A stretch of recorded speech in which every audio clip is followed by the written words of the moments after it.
if you do look at the renewable industry today, it's very hostile to unions. They're very hard jobs to organize. They're spread out, they're dispersed, very transient workplaces. And so they're very low density unions. And also renewable energy projects, because of the tax credit system in our country, are owned by Wall Street. Some of the wealthiest people in the whole economy are the ones that have financing and stakes in these renewable energy projects. So renewable energy right now is a very anti-labor, pro-Wall Street kind of regime.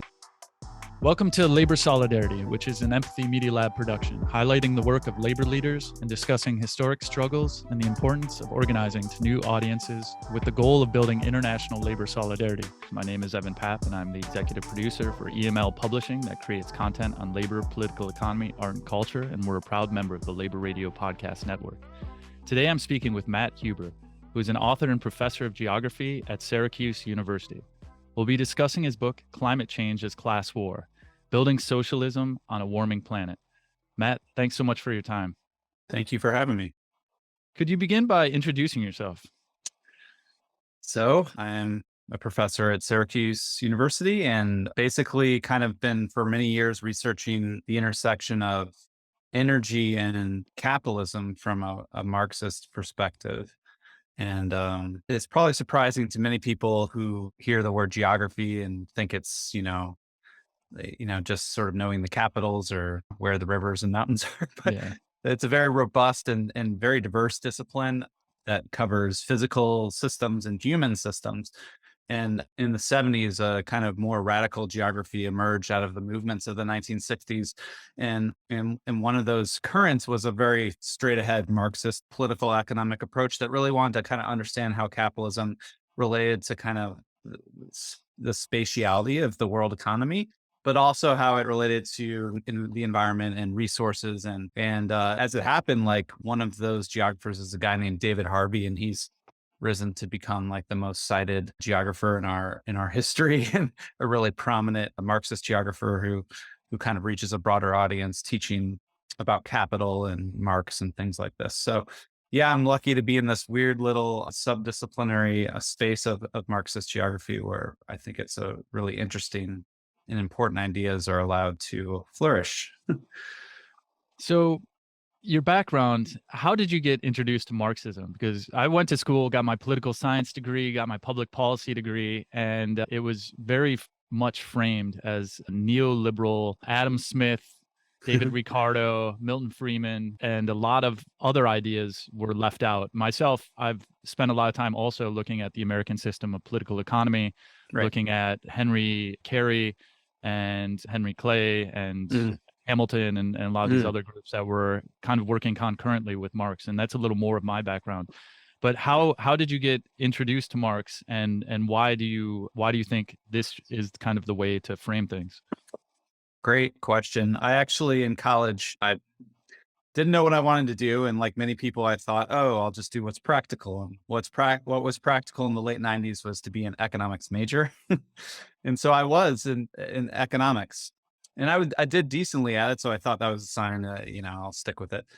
But at that same moment, I kind of became radicalized around the environment. And I started to learn more about the climate crisis and the larger ecological crisis, and became, like many kids in college, became kind of like, really upset and kind of channeling a sort of like hippie. I really started out in this really kind of like it's philosophy. It's called deep ecology, like really, which I've later learned is pretty reactionary stuff. But in any event, I found myself an economics major, and as it happened, one of the professors in our economics program was a sort of leader in the field of environmental economics. So he was teaching us all these kind of what we call neoliberal environmental solutions to climate crisis, like cap and trade, sort of emissions credit trading, and carbon taxes, and ways to price environmental problems into the market and pay for ecosystem services and all this stuff. And I, being the hippie kid who was like, nature is beautiful and sacred, I was like, this is BS, right? Like, we can't put a price on nature. Like, this is insane. And so I was really pushing back against this neoliberal environmental economics perspective. And and found myself drifting over into other classes. And I got into a class on just, I think it was called Sociology of Inequality. And in that class, of course, we got a heavy dose of Marx. And I was in another political theory class where we read the Communist Manifesto. So at those moments, I'm like, okay, so this this way of thinking about capitalism and political economy in a more critical way as an exploitative system is actually, I jive with that much more. And so then I finished college, and I decided I wanted to pursue more an academic field.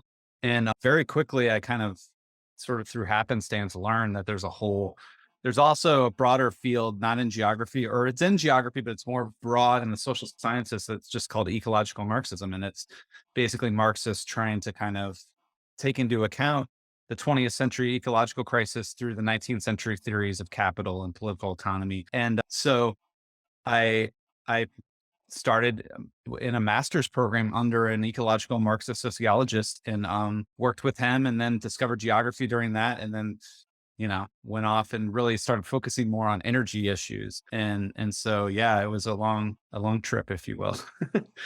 Something I really love is history, and Mhm. trying to study the history of even thinking, like the history of economics. And when you look at the history of classical economics as it was taught in the 1800s, these concepts of capital, production, Right. labor, Right. value, these were ubiquitous in all the discussions, like Yeah. what creates value that you need in the reproduction of society. And Yeah. now Yeah. anyone who talks like that is like, they're like, oh, that's some crazy socialist Marxist. But this was the center of the debate of like Yeah. how you organize the system. And Yeah. people often forget that Adam Smith was funded by the British East India Company Mhm. to really promote some of these concepts of the invisible hand and some of these other things, while Britain was very much locked in to allowing the free market to exist in Great Britain, but to Right. dump their goods, whether it's in India or the US, to destroy those markets and take it over, and try to have people swallow this poison pill of Adam Smith. And most Mhm. economists I talked to today have just no understanding of who was employing him and who was paying for Mhm. his Wealth of Nations books. But I digress. So for the audience who doesn't know about kind of Marx's view of these concepts of the market, production, and capital, just a little bit of background before we go into your book.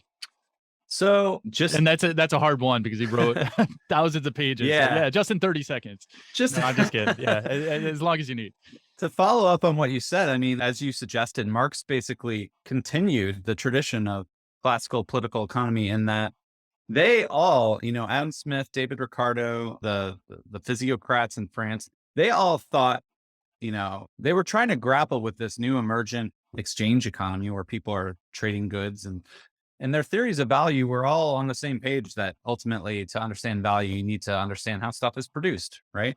And all Smith, Ricardo, and Marx had different kinds of labor theories of value that ultimately thought, the value of commodities has to do with how much labor you put into it. And that was a very, I would say, materialist, and some people call it an objectivist theory of value that's really about, like nature and labor coming together and producing real stuff. But then in the 1870s, you get what's called the Marginalist Revolution, and what we now call neoclassical economics. Kind of they scrapped that and said value is more subjective. It's what we want, our preferences and our values and our consumer desires is Our what drives. utils, our Yeah, our utility. utility. Yeah. And the utility is ultimately coming from people's consumer preferences. And so they kind of erased production from the analysis completely. And that links up with what Marx was trying to do too, because he actually was critical of the classical political economists for being overly celebratory about the market, about being this incredibly free space of exchange where people are voluntarily trading goods, and how this is so new and different. We had an economy based on slavery and serfdom, coercion. Now we have the free market. Everyone's free. And he tried to point out that this so-called freedom is rooted on, the mass expropriation of the population from any secure means of existence. So taking them away from the land, particularly the peasantry, and forcing them to sell their labor power for a wage is called free labor. And right. So he said you're free in the double sense. You're free to choose who you're going to work for and sell your labor on a market, but you're also freed from any guaranteed means of survival. And so what he tried to say is that if we really want to understand how this system works, and particularly he was interested in how surplus is created, he says we can't be looking at this realm of exchange in the market and where people are trading. We have to go into what he called the hidden abode of production to really go away from the market site and go to see how, again, how stuff is produced. And he said, when you look there, you see a zone of freedom, right? You see a zone of, he called it despotism, where capital is a political theorist recently wrote a book called Private Government, where she talks about how under capitalism, the boss is a dictator, right? When you work in the factory, you have no freedom. You are forced to submit to the production plans of the capitalist or the boss.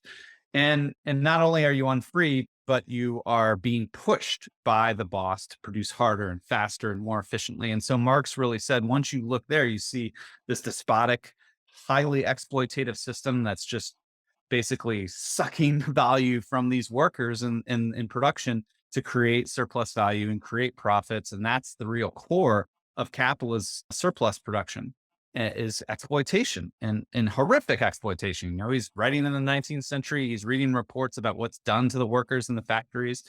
And so again, his whole kind of point is to show like, yeah, maybe on the surface, capitalism looks pretty nice. You know, people are freely exchanging goods and they're free to choose, as Milton Friedman said. But when you look at how the profits actually made, you see an incredibly exploitative system.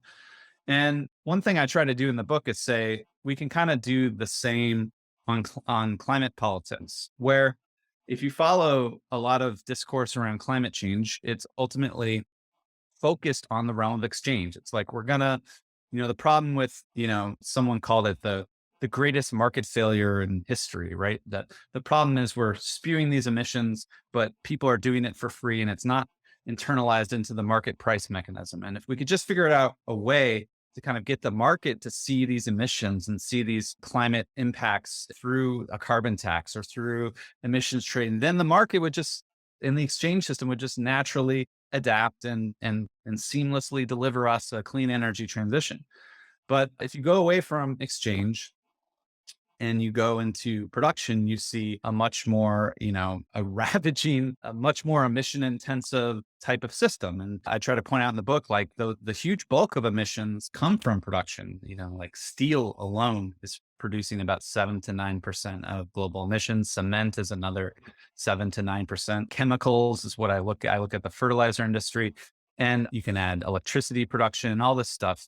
And so again, when we look at production, we see much more the kind of the reality of what capitalism is a sort of ruthless profiteering system that's just trying to do whatever it can to make more money and accumulate profits, and it has little regard for workers or for the environment or for the climate or anything.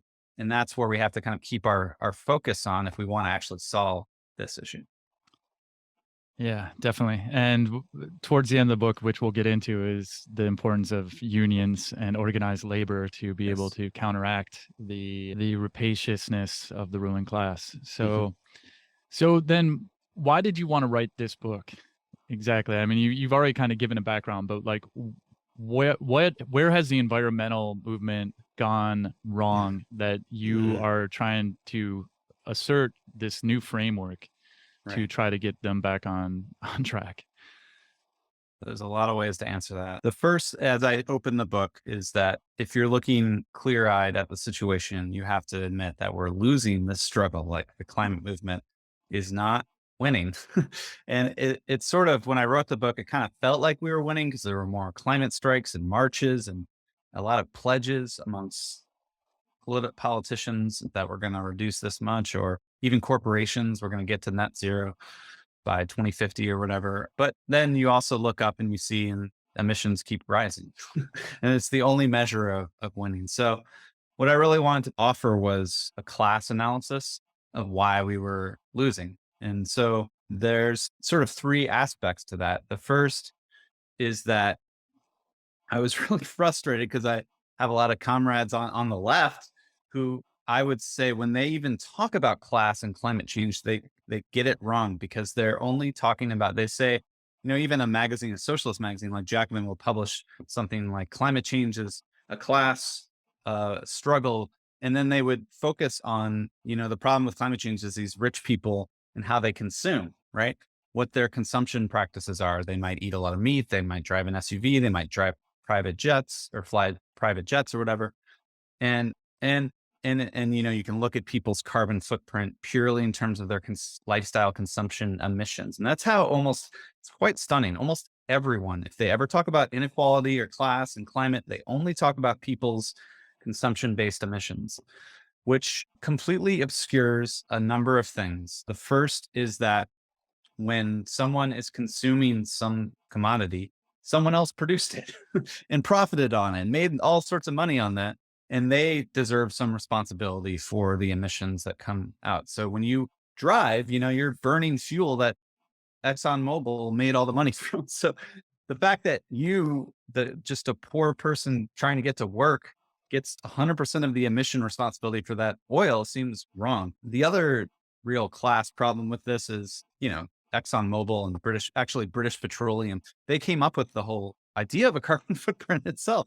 And so they find it very convenient to say all the attention should be on your own consumption and carbon footprints and keep the attention off us, the ones, again, who are making all the money and really profiting from this system.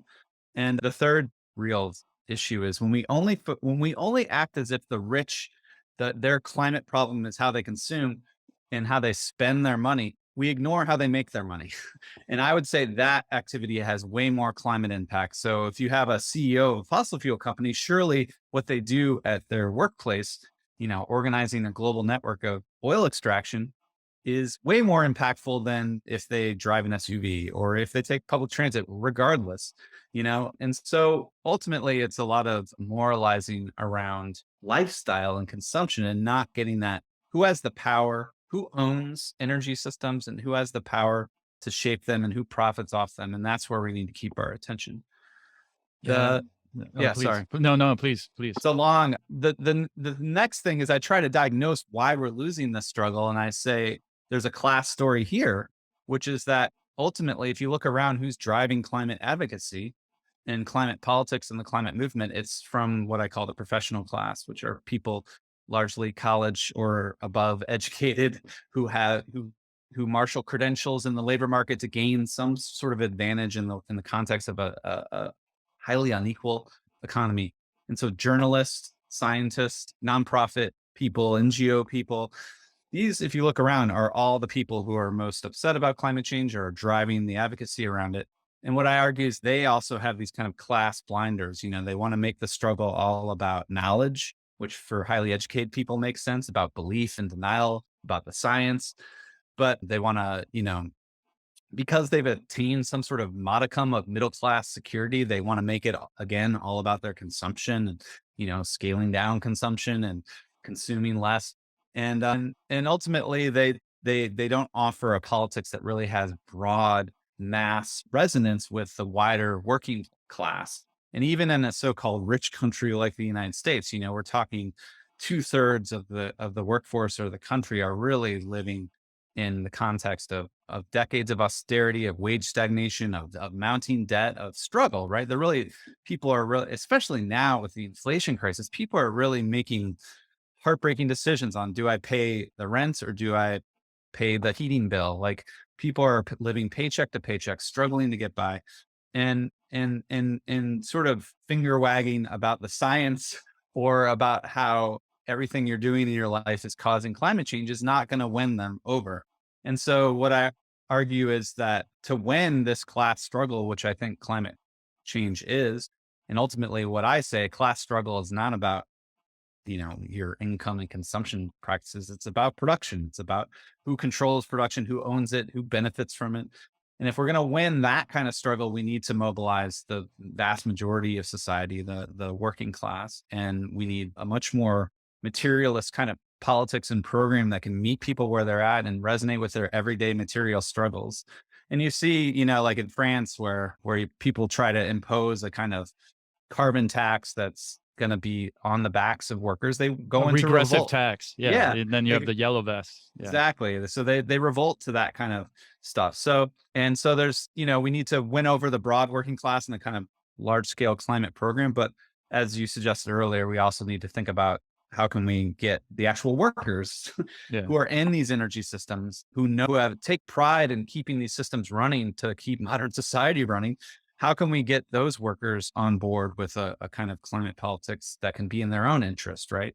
And try to overcome this long-standing tension between the kind of environmentalist NGO community and unions and workers who do the work in those systems. So Yeah. And you clearly break up the book into these three parts: the capitalist class at the beginning, yeah, then the professional class, and the working class. And you use that framing to kind of walk the reader through what's happening presently. You use a lot of history, and then you use a lot of Marxist theory and analysis to kind of break down what some of the solutions are and why things are.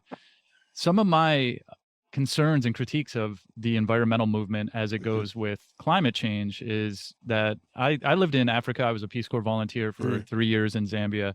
And I lived off grid, no electricity, no running water. And yeah. everyone around me wanted electricity. Oh And God, they yeah. were all like cooking. We were all cooking over open fires. Oh. And, it's a little romantic to go camping. And I mean, as a blessed American, I can if I got sick, I could leave at any time, or I could just quit and just leave. But these people are in some ways condemned to live this life of poverty and immiseration and high child mortality. And then I come back here, and there's a lot of people on the left that are like, well, cook stoves are fine for Africans because if they consume at our level, then the climate crisis is going to even, accelerate faster. And so for me, it's like, what are my greatest concerns is like, okay, nuclear war right now with, with the way the world's going. Yeah. And then the poverty and immiseration throughout the planet. And how do we rebuild this entire and build in some places that have never been built in a just manner that is clean, environmentally sound, and that is equitable to the workers, so that everyone can have a house, everyone can have a job, everyone can have healthcare, running water, electricity. And much of the environmental movement that I've come across is oftentimes on this idea of austerity and this scarcity mindset instead of abundance mindset, which actually works towards the people who can manipulate the markets to make the most money on the swings of the scarcity. And so let's go deep into the book then. Let's start there. On the introduction, you talk about fossil fuels, and a May 2021 report by the International Energy Agency said that right now fossil fuels represent 80% of total energy supply as 2020. So I've listened to Alex Epstein, I've listened to a lot of other people about like that if we just cut off this right now, we're going to reduce the world's population, to devastating levels, right? So there's got to be this, if you want to get off carbon energy, we have to figure out how to do it in a way that doesn't, lead to extinction of the human species. So you kind of go into that, and then you focus on this whole blaming consumers, assumes a Western consumer is an absolute sovereign who sends CO2 packing to other parts of the world. But we are in this system. And China's a big part of also meeting the needs of our demands because we've outsourced so much industry. And China's building a coal-fired power plant every week to try to achieve its ability to take over the market share of like Western Europe that's completely been shut down with COVID. The United States, our production capacity as it's collapsing, China's just taking that market share and becoming more powerful. So within that, I guess, do you think that the background of the capitalist class has this historical momentum almost of looking at the scarcity mindset in environmentalism, and kind of that you bring up Malthus sometimes, and you bring up even like eugenics, I've heard you, I think, describe in other interviews. But could you kind of talk about like the thoughts behind the capitalist class and Malthusianism? Yeah. So I want to start by saying that it's no coincidence that the modern environmental movement, which does focus almost exclusively on limits. You can think about 1972, the big report by the Club of Rome called The Limits to Growth. And then you have basically a bunch of environmentalists that really, like you said, is totally into this scarcity mindset. And that comes at the same time where you have a crisis of capitalism in the 1970s, where basically it's a crisis of capitalist profitability.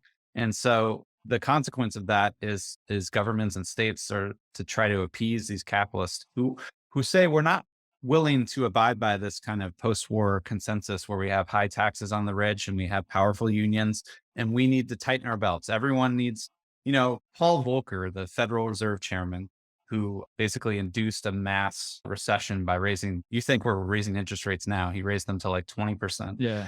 And he said the American standard of living needs to decline. So as society was sort of saying we need to tighten our belt and impose austerity, the environmental movement was agreeing, right? And that dynamic has just continued, unfortunately. And so in the energy field, it's all about, Amory Levin, small is beautiful, scaling down, consuming less, being more efficient, or whatever. But what I try to recover in the book is that, Marx and Engels wrote their text in the midst of the Industrial Revolution.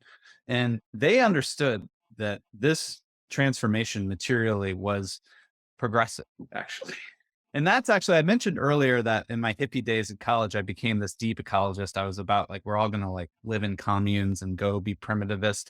But when I started studying energy, I very much disabused myself from that point of view, because once you realize that what the transition to fossil fuels and the industrial revolution was a massive shift in away from the reliance on two things: muscle power for production. So almost all work had to be done by human or animal muscles. So in those types of societies, there was very sharp divisions between the people that had to do manual labor, were largely serfs or slaves, and the elites who got to extract the surplus from these hard manual laborers. Fossil fuels and automatic machinery did shift a lot of that work away from muscles and towards mechanization. And that is a good thing. We need more arduous, horrible work to be automated away. But the other key thing is that prior to the Industrial Revolution, almost all the energy we needed had to come from the land. In the United States, before Industrial Revolution, we used a quarter of our crops to feed working animals. A quarter of the acreage we use for agriculture. So think about the spatial aspects of this. And if we wanted to smelt iron, we need many more thousands of acres of forest for the charcoal to basically process and smelt down the iron. So all industry relied on wood, and all work relied on muscles, which need calories, which also need lots of land. And so suddenly we figured out how to get fuel from underneath the earth, and it didn't take as much land. So it was this incredible labor saving and land saving breakthrough in human history. Now I'm reading this Marxist historian right now, Eric Hobsbawm, who says probably the most important event in human history is the Industrial Revolution. And Marx and Engels were like, wow, like this is finally thrown off the shackles of human production. And for the first time in history, we now have the ability materially to give everyone, like what you were saying earlier, everyone a materially comfortable standard of living where everyone could have, indoor plumbing, sanitation, and basic electricity, refrigeration, and stuff like that. And that's what made them excited about bringing socialism. And that's what the socialist movement was always about. We want to unshackle modernity and industry from the market and from capital and actually extend it to everyone. And so I actually think there's still so much we can do with that kind of politics in the context of this climate crisis. You think back, another famous communist and socialist is Vladimir Lenin. And one of his quotes was that communism is Soviet power, which is worker power in his view, plus electrification of the entire country. And he brought the revolution to a very rural and peasant-based society where most of Russia didn't have access to these modern amenities. And he saw it very clearly, like if we were going to win this revolution, it's about bringing industrialization to everyone and giving them electrification. So that still need, because as you were saying before, there's still so much poverty and so much what academics call energy poverty around the world. And about 800 million people have zero access to electricity around the world. But I think you're probably familiar with the energy analyst Robert Bryce, Oh, yeah. who's very pro nuclear and does. But he does in his book he does this great analysis where he figures out that his refrigerator consumes about 1,000 kilowatts per year or whatever it is, and he finds out that basically 3.1 billion people, 45% of the planet, consume less electricity or have access to less electricity than his measly refrigerator. Yeah, And that's so crazy. when we're talking about 45% of the planet, we're talking about the masses that need, that socialist idea. We need to bring this modernity to the mass. That's still an urgent historical task. We need to, and the thing is, as I try to make the point in the book, the key to solving climate change is all about electricity. It's all about cleaning up the electrical system and then electrifying other things that don't rely on electricity. And so if we could combine that kind of technical program of electrifying everything and cleaning up electricity with a combination of nuclear and other clean renewable sources or whatever it's going to be, and then extending that electricity to the masses that don't have it, you know, as you said, everyone around you in the Peace Corps, they want electricity. Everyone wants it. And so that's an easy way to get people on board with a climate program or a development program is if it's about extending and bringing all these benefits to the masses of people. Yeah. And also in the capitalist class section, you visited one of the top fertilizer plants in the United States that you're unable to name because it was based on an agreement for the research. But what Yeah. was that like? So it was amazing because I'm actually, as I'm suggesting, I'm kind of like a nerd that really once I started learning about the Industrial Revolution, I realized how important it was. So then I wanted to learn, like, how does this stuff work? Like, how do we, the great energy analyst Vaclav Smil basically calls the discovery of the Haber-Bosch process, where we discovered how to synthesize nitrogen in the factory. It's called synthetic ammonia. Is basically he thinks like maybe the most important innovation we've ever made. And he claims something like a third of humanity would not be alive today if we didn't figure out how to make this fertilizer, which dramatically increases the yields of food production you can do. So the Haber-Bosch process is this really carbon intensive process that largely uses natural gas here, coal in China. And so I just was like excited to learn about how the whole system worked, to learn more about kind of like the thermodynamics of it and where the emissions are coming from. But the other thing I learned is how little the people who manage that factory give two cares about climate change or anything to that. They're mainly focused on churning out these fertilizer commodities to sell for a profit like any other capitalist, right? And so it was, and that's a kind of another thing about Marx's idea of the hidden abode is it's hidden because it's literally hidden from us in the public and society because it's off limits.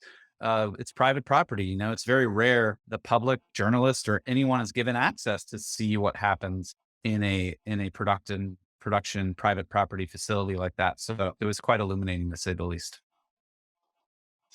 So the second part of the book, Yeah, the professional class, right. and you write about this statistic of in the United States, 64% of the population lacks a bachelor's degree, Yeah.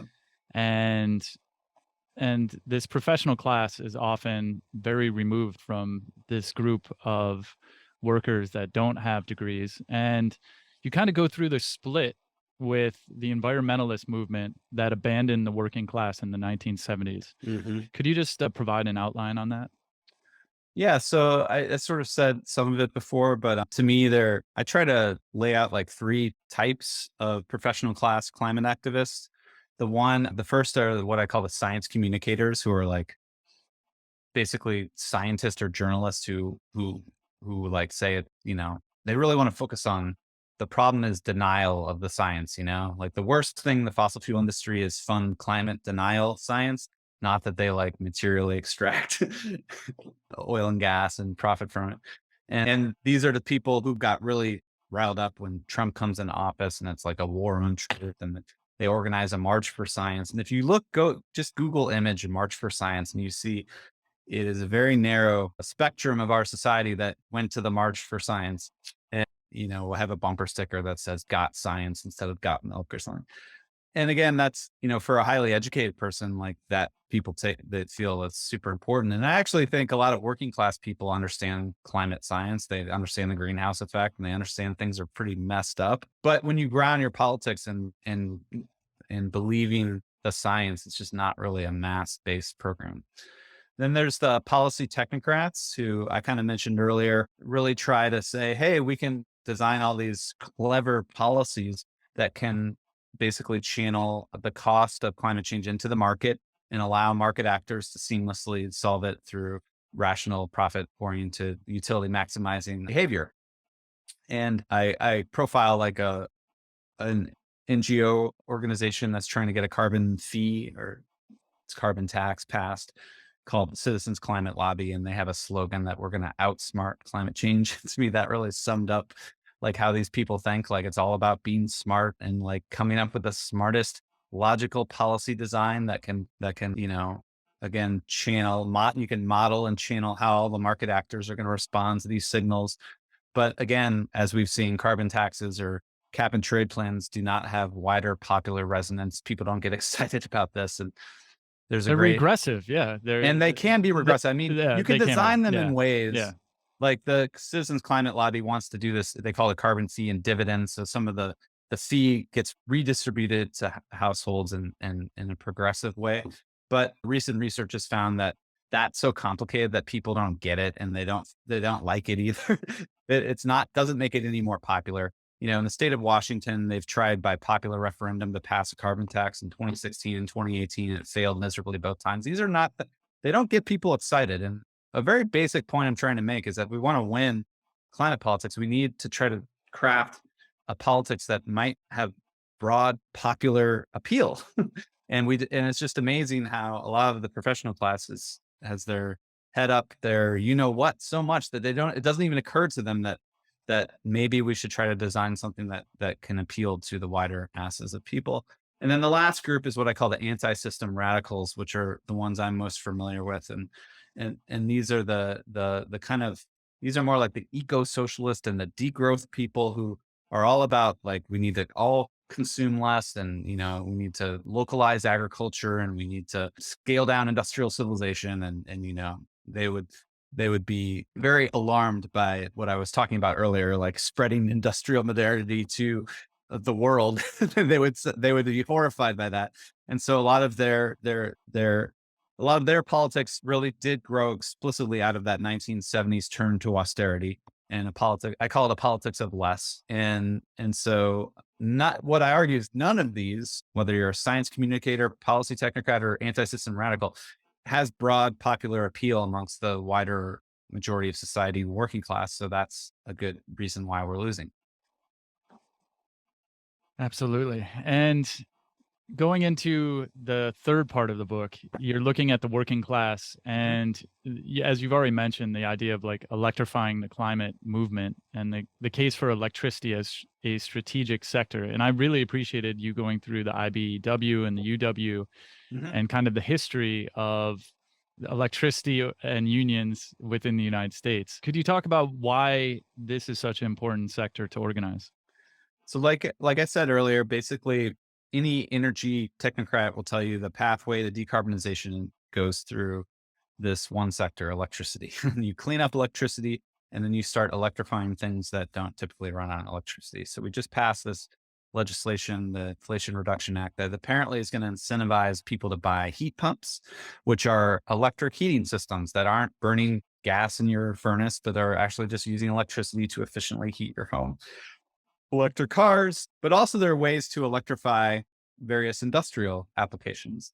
And you can't use electricity for everything. There's many things that are hard to electrify, and we need to come up with other solutions there. But you can get pretty far by this kind of clean up electricity, electrify other things progress. So, but what the professional class technocrats don't often bring up when they say this is that this sector of the economy in the United States, and imagine most countries in the world, has a huge history of union organizing and has, it's one of the more union dense sectors in the United States. The data I look at shows in basically electricity generation, distribution, transmission has basically got 25% union density, which in many countries is pretty bad, but in the United States is really high. And so these are really one of the few parts of our economy that already have unions in them. They're organized and they have institutional bases of power. Now, a lot of climate activists will point out that these unions are what they call business unions. They're aligned with the bosses. They're very hostile to any sort of climate agenda because it might threaten their jobs and stuff. But what I suggest is that if we actually take a much more proactive approach to organizing alongside these unions and trying to learn, okay, why are you hostile to this particular decarbonization plan? What could we do differently? And when you talk to these unions, you find they don't they don't really subscribe to the kind of hyperactivist like vision of 100% renewable energy. Like, we're just going to decentralize our energy system to a bunch of little microgrids and solar co-ops, wind farms. Like since again, they're the workers who do the work. They understand that reliable 24-hour electricity requires a whole host of resources. And right now, if you're spreading renewables, as they're finding in Germany and California, basically you need backup power, and that's natural gas. So that's not exactly a great climate solution. So unions will say, actually, we do need nuclear. We might even need something that you talked about this with climate activists, and they start really getting angry, but something like carbon capture on natural gas plants. Because ultimately we're finding that the only way to stabilize a grid with renewables is natural gas. But if you can capture the carbon on that, that might be a decent solution. And you can keep those natural gas plants, which are highly unionized, good jobs, open and not to mention all the jobs that would be in, implementing this carbon capture technology. And so if you were just able to get beyond your kind of hyper environmental ideology and say, sure, why don't we allow for a little bit of carbon capture on natural gas plants? The unions would be like, thank you, great, that sounds wonderful. And the unions are open to other more industrial things like green hydrogen or even what's called blue hydrogen, which is where you do capture the carbon using natural gas. And something like geothermal, like a very industrial, you actually have to use fracking technology to do this new cutting edge geothermal type technology. So basically the unions, unlike environmentalists, are like, we need to build new big industrial systems to decarbonize the grid. And environmentalists are like, no, we just want solar panels and wind farms. And so if we just sort of met them halfway, said yes to nuclear, said yes to this broader suite of technology, I think we could start to get them more on our side. But I also think we climate activists have a case to make to these unions, which is that if they are proactive about organizing their own power, they are threatened by this energy transition. Because if you do look at the renewable industry today, it's very hostile to unions. They're very hard jobs to organize. They're spread out, they're dispersed, they're very transient workplaces. And so they're very low density unions. And there's a whole nother story I could get into. Renewable energy projects, because of the tax credit system in our country, are owned by Wall Street. They're, some of the wealthiest people in the whole economy are the ones that have financing and stakes in these renewable energy projects. So renewable energy right now is a very anti-labor, pro Wall Street kind of regime. So if the unions in the electricity sector aren't really thinking about how do we make sure this energy transition is a union powered one, they're going to be threatened by this energy transition. So I think there's actually a more kind of self-interest, material interest the unions need to hear to start thinking about how to build their power in ways that can kind of make sure that they're at the helm of the energy transition. I have some cases of how unions have done that, about fighting things like deregulation. And I go back to the great legendary Tony Mazzocchi, who fought for the Occupational Health and Safety Administration. So we have a lot of history we can learn from to learn how unions can use their money, their resources, their institutional power to actually fight for things that benefit their members, but also can benefit society, like OSHA or like climate action and decarbonization. I grew up with The Simpsons and saw nuclear sludge green and this idiot Homer at the controls and having meltdowns every other episode. And then I learned about nuclear And I was Yeah. like, holy shit, Yeah. this is a miracle power source. And Yes. I just saw a stat. I think Emmett Penny does this grid brief, a Yep. newsletter that comes out that I everyone should subscribe. Yep. subscribe to. Yeah. And it was something like California spent over $600 billion on wind and solar. And if they Yeah. put that all into nuclear, Hmm. they would have a zero carbon grid right now, and they would be Yes. a world leader. And there's this other idea within energy is in everything. It's in the computers we're talking through right now. Yeah. It's in the building materials that are above us. And I think the goal should be to try to get the electricity and the energy as cheaply as possible, as Yes. clean, abundant, as Yes. reliable as possible, Yes. and so that everyone can have it, and then you can organize everything on top of that much more efficiently and with less resources.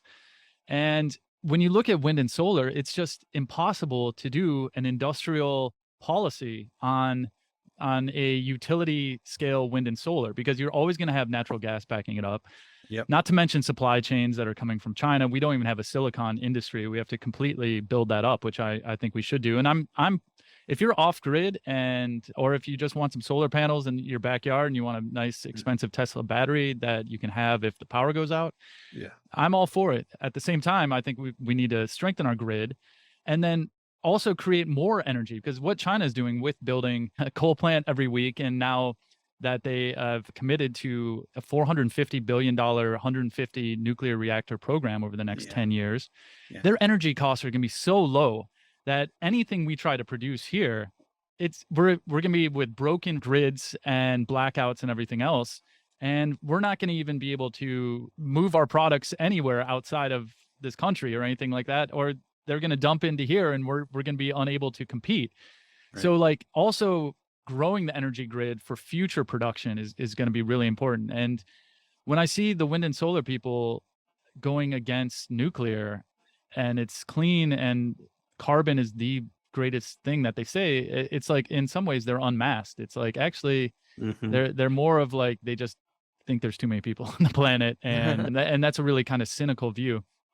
I love the fact though that you do go into the Tennessee Valley Authority Hmm. and these huge government interventions, whether we've Yeah. had the Rural Electrification Yeah. Agency during the Yeah. New Deal, the Tennessee Yeah. Valley Authority, there's the Northwest Power Alliance, which did a lot of dam building. So even right now, Tennessee Valley Authority in 2018, you write, generate 160 billion kilowatt hours of electricity. Yeah. It's a government agency that's making profit, and it manages Hmm. 73 electricity production plants comprising 41% nuclear, 39% fossil fuels, 10% hydro, and 10% wind and solar. Yep. I mean, to ask what is the blueprint to move forward, it's projects like these. And when the Yeah. market can't deliver Yeah. inexpensive, reliable, abundant, secure energy, then the government has to step in. And so could you kind of just, as we're reaching towards close to the end of time, like what is the government's role?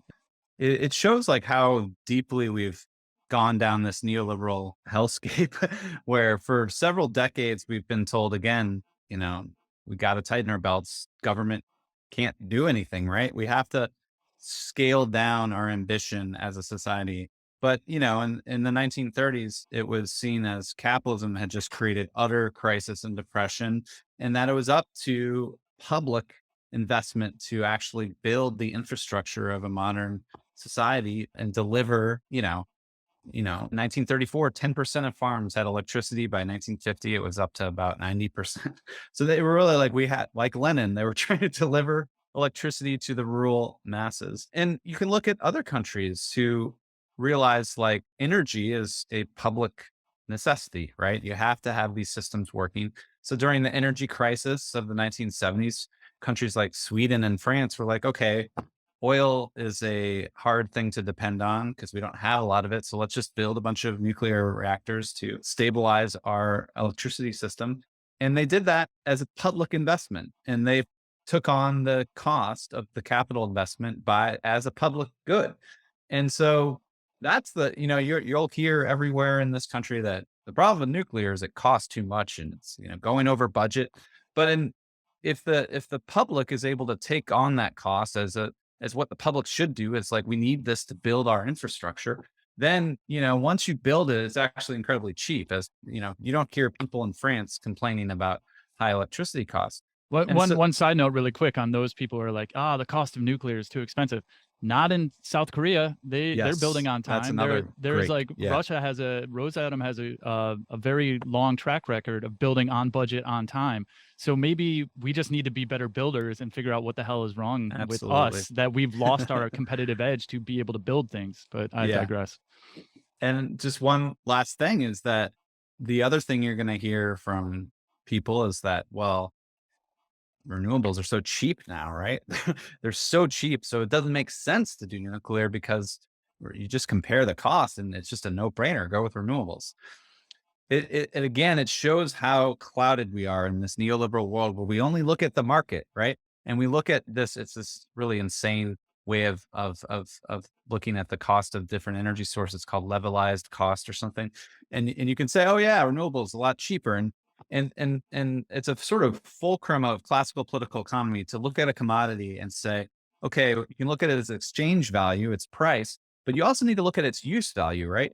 Which is what does the thing do in the real world. And so renewables are quite cheap in exchange value wise, but their use value is incredibly limited. Like they only give you power when the sun is shining, when this wind is blowing. And there's many ways you can try to overcome that. But that, as you know, Europe went through a wind drought in 2021, and they basically didn't have all their wind farms churning. And that's a real problem for renewables. So you look at the use value of nuclear and it's very different, right? It's 24/7 reliable power. You can store the fuel on site and it's just a completely different material system that you have access to. And just comparing these two on a price basis makes no sense. And people again who have expertise in the grid and know that a grid is a complex machine where you have to balance supply and demand, they know that that nuclear and renewables are really different in terms of what they can offer you from a use value perspective. But you get all these people that just look at a chart and a price level and say, well, obviously it's renewables. So, Yeah. You also cite Jane McAlevey several times, and she's yeah. a pretty famous labor organizer, author, and she's talked a bit about focusing on organizing strategic sectors. And Yes. I've heard her talk about looking at if you could organize regionally during certain campaigns, and if you can get the teachers, healthcare workers, Yep. and transport workers and Right. logistics workers in warehouses, you could shut down cities, you could shut down regions, you can shut down other parts of the country. And it's not just to shut it down for the sake of shutting down, it's to try to achieve labor wins to get back power Yep. for the workers to get more of the fruits of their labor and have more of a democratic say in their workplace, whether it's not safe and it can be made safer, it can air conditioning, more breaks and those type of things, but then also to get paid Mhm. more and get healthcare and those type of things. So we've already talked a little bit about this, but for the strategic sector, how can we support our electricity unions around electricity production, and where do you see us going forward in trying to help with this organizing? So there's a number of kind of tactics, I guess you would say, that I offer in the book. The first, socialists have this long history of something they call a kind of rank and file strategy, where socialists try to get jobs in these sectors to try to build up a more militant fighting union movement within the very unions themselves. And so, actually, like the Democratic Socialists of America, they're actually encouraging members to get jobs as teachers or nurses and to actually radicalize these unions from the inside to kind of build more democratic unions, more fighting unions. And so, and there's actually, I know DSA members who have done this and the International Brotherhood of Electrical Workers, and they're trying to build up kind of rank and file activism and energy in the very unions themselves. So that's one option. But what I've been saying for much of the discussion is a lot of climate activists are in highly knowledge economy sort of professional types of contexts, and so they're not working in as a line person in an electrical trade, and they're not in this kind of sector. So I do think even just ordinary climate activists just need to do more to try to organize with these unions and try to put them at the center of any climate campaign, and not in a superficial way, but actually instead of like taking your radical climate out, like in New York State, there's this plan to just ban all natural gas right away, right? And a lot of people have been taking that to unions and saying, what do you think? We're going to ban. And the unions are, of course, like, that's insane. We can't do that. We need, the unions actually had a retort. They said, plan, not ban, right? And it's amazing because socialists are the ones that want to be all about planning, right? About like conscious plans. And so we really need to like go to the unions and not say, here's what we need to do and you need to get on board or otherwise you're a climate denier. We need to say, what do you want? What is bothering you at your job? What do you think about climate change? What do you think are the suite of technologies we need? And what would a kind of campaign or a policy look like that would improve your members' lives and also help solve this climate problem? So there's been efforts to do that. There's something called Climate Jobs New York that really puts the unions at the center of trying to crafting policy and crafting. And a number of states have kind of passed state legislation with the unions really driving a Green New Deal campaign in Maine and a climate jobs campaign in Illinois. So there's examples of how this can be done. And the last thing is a little dicey because, as you were suggesting earlier, the greatest way to win things and enact your power as a worker is to withdraw your labor and go on strike. And we've seen, the West Virginia teachers go on strike. They shut down the schools and they win their demands in a couple of weeks. It's just incredible power. But we have to be a little careful, like, electricity workers, if they go on strike and shut down electricity to hospitals, that's going to create quite a public backlash. But I looked into it, and there's a lot of kind of interesting ways in which electricity workers can go on strike or disrupt work at their work sites in ways that can force bosses and companies to pay attention to their demands. And one example that I love to bring up is essentially in France. We know that French workers are much more militant than American workers. And in France, utility workers actually were able to strategically cut off power to Amazon warehouses during the holiday season as a strategic way to force the leader Macron to back off on this pension reform he was trying to push through. And so that kind of tactic where you're shutting off power to a very like easily villainized kind of capitalist, like, that's pretty cool. And so, we'd have to think creatively about how strikes and shutdowns in the electrical system would actually practically work, but it's another option.